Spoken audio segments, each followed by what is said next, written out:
We are aware of the pain that has been caused by the character letters that we wrote on behalf of Danny Masterson. The letters were not written to question the legitimacy of the judicial system or the validity of the jury's ruling. Not to undermine the testimony of the victims or re-traumatize them in any way. We would never want to do that. And we're sorry if that has taken place. The courage, the guts that HouseInHabit had to post some of the stuff that she has posted recently in her Instagram stories about Chrissy Carnell Bixler, one of the main Danny Masterson accusers, and whose story both juries rejected.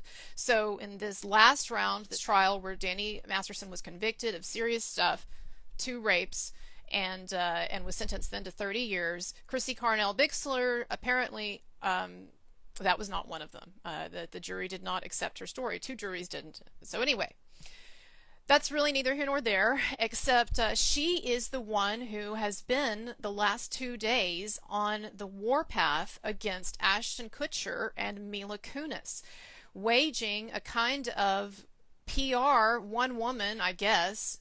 I mean, who knows? Who knows who's affiliated with anyone nowadays? But a one woman campaign against Ashton Kutcher and Mila for having the shame, for having the low character of to write a letter about their friend of decades, a letter to be given to the judge, supposedly privately given to the judge at sentencing, to give the judge a fuller picture of who this man is, because otherwise the only picture that the judge would have when the judge adjudicates the sentence is just the fact that he's looking at a guy who did all of these horrible things to these women supposedly and committed these rapes. And so if you have an issue with our justice system, if you think it's too lenient, if you think our justice system is really too lenient, then you can take issue with the fact that positive letters are allowed in court. But don't take issue with the fact that Mila Kunis and Ashton Kutcher chose to say some laudable things. They didn't even, and by the way, in their letters, they didn't even address his guilt or innocence. In fact, they went out of their way in their letters to say that they realize that there are women who are victims, who are aggrieved here, people who feel that horrible things have been done to them. We're not here to adjudicate. I'm not here to adjudicate that. Like, they say it. If anybody would actually give them like a chance and actually think about their letters, read them, think about them, what were they trying to communicate here? They say that. But they've known this guy for decades, and I understand that Chrissy Carnell Bixler and others who just want to roast these people now, I understand that they can bring out clips here or there from the past where they're on comedy shows and they're saying unsavory things, or they're saying things that look shady. Okay? I don't know that what people are laughing about on comedy shows, that's to be taken as like witness testimony, that kind of gravity, but whatever. We know how this game works. We know how this game of media character assassination works. And I understand if Danny Masterson, if he indeed did drug women and rape them, I think that it is detestable behavior, and I think that some significant period of time needs to be spent in prison by him. If that is indeed the case, and I just haven't looked into it enough to know that, to be able to say that to those of you who are just all flipping out, because I won't bend the knee and say Danny Masterson is guilty, because I haven't looked into it enough. I did try to look into it, as I said. I did try to look into it over the past several days, and I just couldn't get very far, but now people have told me sources. Well, go look at this guy's YouTube show, look at this YouTube channel, look at this guy's Twitter page, and so I'm going to do that. But this Ashton Kutcher Mila Kunis thing that has just erupted, that's actually my bigger issue. Because if Danny Masterson did indeed assault those women, guess what's going to happen to him? He's going to rot in prison for 25 years at least. That is, as I understand it, that is the least amount of time that he can serve if he gets out early. So check on that, right? Check it off the list. It's been done. Those of you who think that he's a horrible rapist, like, he's now taken care of well and truly. It's not going to be, I don't care how much money he has or if he has fame or whatever. He ain't going to have a good time in prison. Nobody has a good time in prison. Just because someone has access to cable TV doesn't mean that they're not in hell. You can be in a hellhole and still watching cable TV. In fact, actually, it can be more hellish if that's all you have to watch.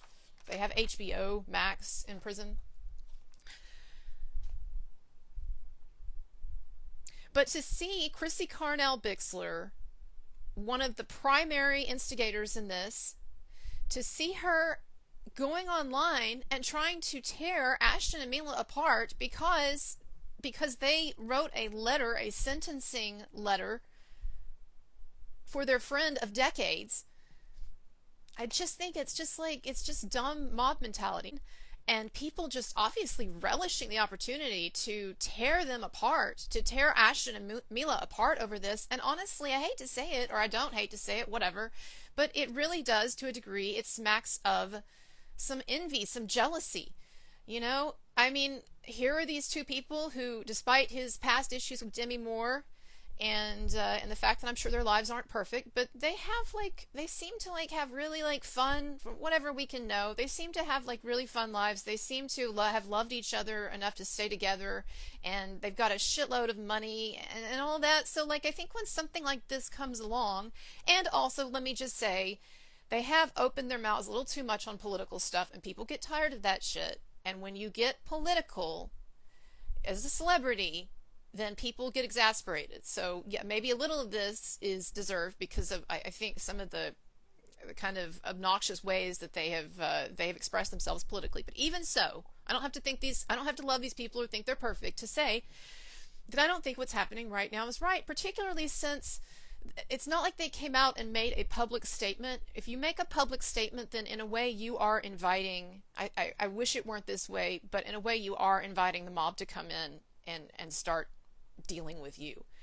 And the fact that this was supposed to be a private letter, I mean, I think they showed a lot of courage in even writing this, because they had to have known it was going to get released or leaked at some point. And I don't know if it was actually leaked. I was kind of making a joke about the LADA the other day, just because I'm so exasperated with him for not moving on other cases in which the person in question really should be cleared, should have been cleared a long time ago. But I'm not going to get into that right now.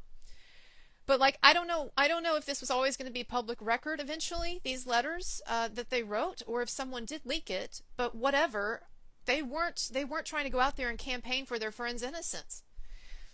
And I'll just say, if I am ever one day accused of something, like Danny Masterson, and I have a friend or friends of decades who have had all of these good experiences with me and know, at least from their experience, that I'm not that person, and those people are asked to write letters to the judge after I'm convicted, just attesting at least to the side of my character that they knew, that they had experience with. If that were to happen and those supposed friends would tell me no, I would think they were pieces of shit.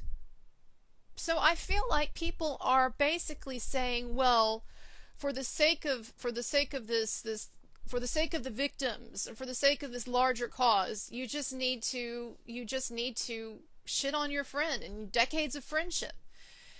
And here's what I wanted to say about HouseInHabit. All right, HouseInHabit has been apparently, and she says all of this in her stories that have come out the last 2 days on Instagram, she has apparently been in contact with a number of people, first of all, in Hollywood. Not Scientology, she specified, but a number of people in Hollywood who have close association with or are familiar with Danny Masterson and particularly one of these accusers and this situation, and they believe that he's innocent. They're just afraid to say anything.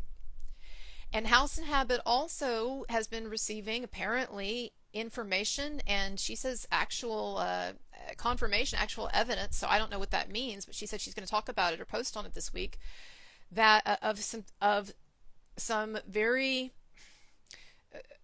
a very kind of negative history, and that some of these accusers, or at least one of them in particular, have. The one that's actually going after Ashton Kutcher so hard right now online. And basically what it all amounts to, and again, this is in her stories, is that there are off-the-record anonymous sources that claim to and have shown proof to HouseInHabit that they are close to this story or they have access to a truth. And they say that at least one of these main accusers, Danny Masterson accusers, is apparently kind of known by a lot of people to be bonkers, and that a lot of people are scared of her, and that she is a very vengeful, intimidating figure. It's all there on HouseInHabit's page. And again, I'm not saying that that's gospel or that's truth, and I don't think that that HouseInHabit is asserting that that's absolute truth, but I think that what HouseInHabit is saying, and this is a feeling I'm getting, is that there is just no tolerance right now.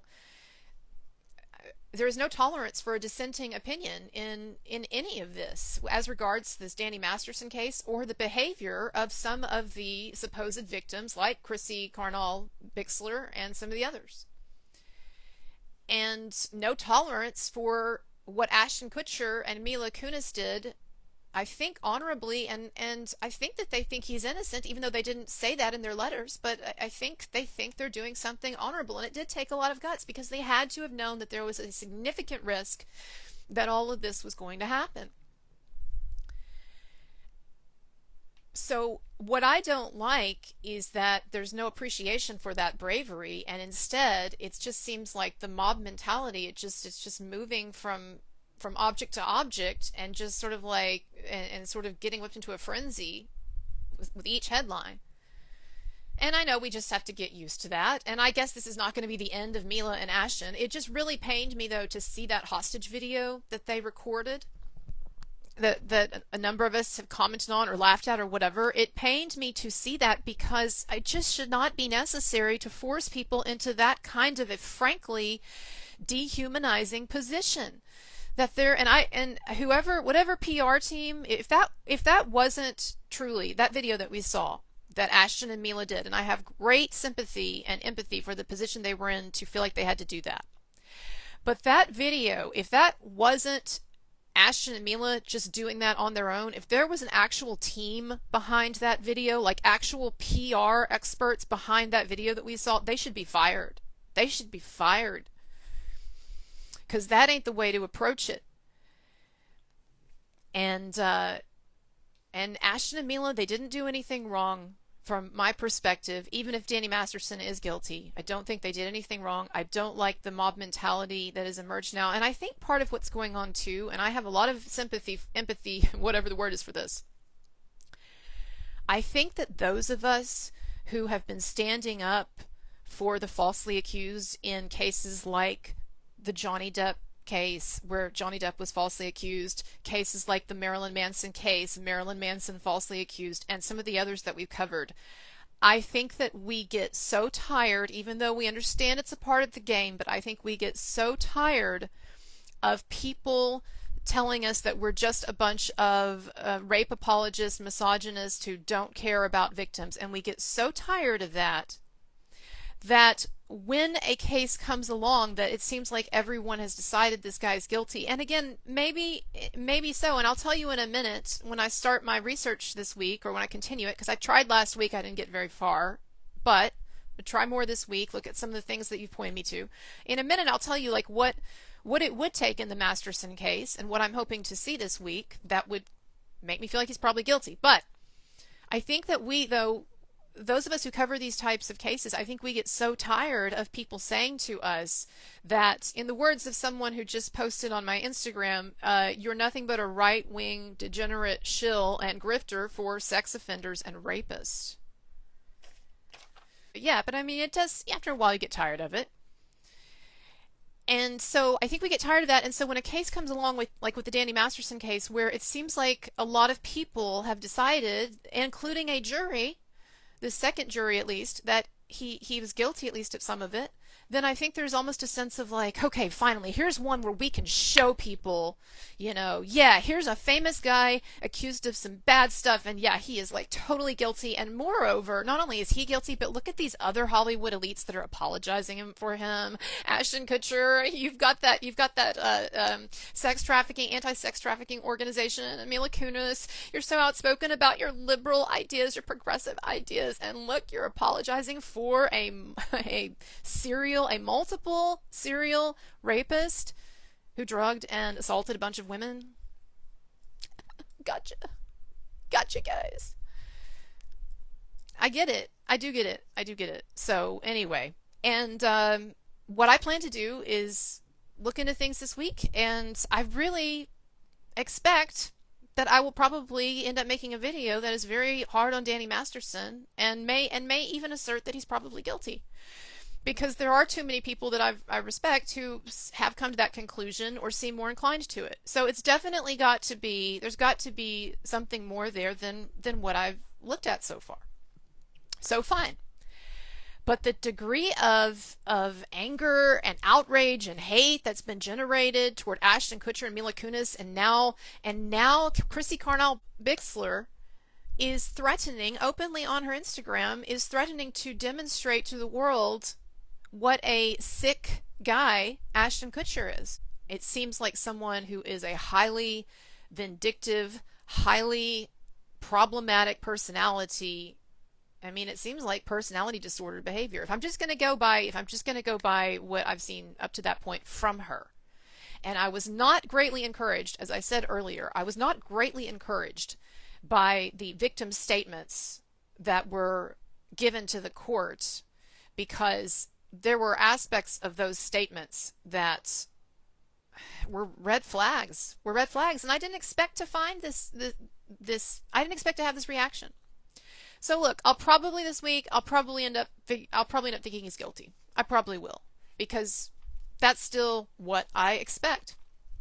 But I think that it's worth a look. The guy got 30 years. He's going to serve 25 plus years in a hellish situation and not see his daughter really until she's a grown woman, and all of these things that suck about prison, whether you're a Hollywood guy or you're not. And Chrissy Carnell-Bixler, when I edit this, I'm going to have to keep fixing that. Bixler, she also threatened Mila Kunis, and I don't really understand this. She says that she knows what happened in Toronto. Was that where that 70s show was filmed? Is that what that means? And we have like an Amber Heard situation where someone's, send me back to Toronto. We never did figure that out, did we, in the Johnny Depp situation, what it was that happened in Toronto that kept getting referenced on that tape over and over. Conversation between Johnny Depp and Amber Heard. I don't want to talk about fucking Toronto. Sorry, I might have screeched a little too much there. Anyway. So that's where things stand. I'm going to look into it, but there's some interesting stuff that has surfaced the last couple of days. And, HouseInHabit, these people that she's been in contact with behind the scenes and who have apparently provided some proof of what they're saying, she said that there are, and she said, again in her stories, she said this, that there are a number of people in Hollywood who support Masterson, who think that this is a setup, and who are just scared and have been scared up to this point to come forward. And maybe maybe a lot of people like me didn't think he was going to get that much time. I wish I would have been following this before, so that I could be all caught up on everything and already know completely how I feel about it, and just ready to go on and talk about it. I thought that what was going to happen, he got that mistrial the first time around, and so I thought, well, if he's convicted, it'll be some kind of, I'm not a legal expert, don't claim to be, it'll be some kind of split the difference thing where he'll end up getting, like a 10-year sentence out in 5. That's what I expected, not really with any reason for expecting it, because I don't know the law. I don't. But that's what I expected. And so to hear 35, which means apparently 25 plus years that he will have to serve, that's well, that is the rest of his life. That is a life sentence. That is a life sentence. So that makes it, to me, more interesting. The stakes are higher. They are. And I hope, as I said before, I hope he's guilty. Because if I find out there's a significant reason to think that he may not be, then that's going to really be a bummer. As much as some of you think that I automatically side with the accused in these situations, and that I just see every assault allegation and harassment allegation from women to men as being fictitious, it's really not the truth. And actually, as I've explained before, I didn't even want to cover the Masterson thing because I assumed that he was guilty, because so many people that I respected acted like he was guilty, or said that he was guilty, and there was this cloud around this thing, this whole Scientology cloud, that just made it all smell bad. Do you know what I mean? And so I thought, okay, that guy's probably guilty, so there's no reason for me to talk about him. So in fact, those of you who think I'm just jumping on every Me Too train that I can find to vindicate the men who are accused, it's the whole reason why I hadn't touched the Masterson thing before this. Now the question then of, well, why is it that you don't talk about about the accuser's perspectives on your channel? That you don't say, well, today we're going to talk about all of these situations where women actually were raped, or today I'm going to do a video on a guy who's famous and who's been accused and is actually guilty.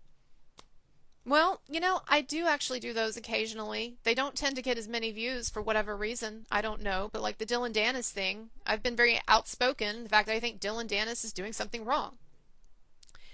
But, we are allowed, at least in my world, we are allowed to actually specialize in particular callings in life. And this is really the last fucking time I'm going to explain this, because apparently some people are so cognitively deficient that they can hear me say this again and again and again and fucking time after time after time, and they still bring it up. So I am just done with the pearls before the swine, and I'm not going to talk about this one thing anymore. But let me say one more time, all right, that the reason why I focus more on my channel up to this point, I focus on falsely accused people, is because there is a giant vacuum in this space. There are tons of people who will tell you that these accused guys are guilty, and there are tons of platforms and ways in which accusers can get their voices out now. Okay? Because they're not repressed, they're not denied, they're celebrated, they're made heroes now when women accuse men. And so you have to know that for every person like me or like HouseInHabit that at least is just saying, hey, let's take a little bit more of a look at this Masterson thing. We don't know. Let's take another look. And also, why is Chrissy Carnell Bixler behaving this way? That for every YouTuber or Instagrammer like us kind of putting the brakes on stuff, there's like hundreds of thousands of others who are just like, full speed ahead, Danny Masterson, evil, throw him away, lock him up, throw away the key. And by the way, Ashton and Mila are horrible, elitist, hypocritical, two-faced, awful people. Yeah, that narrative, it has no problem getting out there. And so, I specialize in this, just like some people, when they get into medicine, they specialize in certain things. And you don't go to your eye doctor and ask him why he didn't want to become a gynecologist. Is he a woman hater? Okay? So I'm just not going to address it again, ever. Because if you ask me this question in the future, I will just assume that you are cognitively deficient, which means stupid. Okay? All right. What kind of evidence would I like to see in the Danny Masterson case? All right, well, it's just what I've been told that is supposedly out there. I would like to see actual files, Scientology files, confirming that these women accused him of these things, and that Danny Masterson didn't deny it, as some people have said. Well, he never denied it when he was accused, and so, okay, I'd like to see that documented. I'd like to see, I've heard that in Scientology you get a lot of like e-readings and therapy and stuff like that. I'd like to see those files. Or, if those files are sealed, I would like to see a credible source telling me that those files were shown to the jury and were used in the trial. Okay, so that's one thing. I've just not been able to. I did a bunch of internet searching and asking people, and I haven't gotten it yet, but I have had people tell me, okay, go to this source, go to this source, go to this source, so I'm going to do it. I also would like to see, some kind of corroborating witness testimony. I would say, okay, I see like corroboration here. There's some corroboration here. I see it's, he's probably guilty. And if and so along those lines, great. But it has to depend on more, for me, it has to depend on more than the accuser's statements or the police reports that they filed. And I'm not saying that the police reports aren't a big deal. Yeah, it is. It's a big deal if someone actually takes something to the police. But that can't be absolute. It can't be absolute, particularly in cases where you're dealing with a movie star, and it just injects such an amount of craziness into everything. So anyway, those are the things I'm going to be looking for. I appreciate some of you who have given me links, and on my Twitter, Instagram, what have you, and I appreciate all your opinions. I really don't generally even mind the people calling me degenerate shills and grifters for sex offenders. Except that every now and then, if I'm a little worn down, I'm just like, ugh.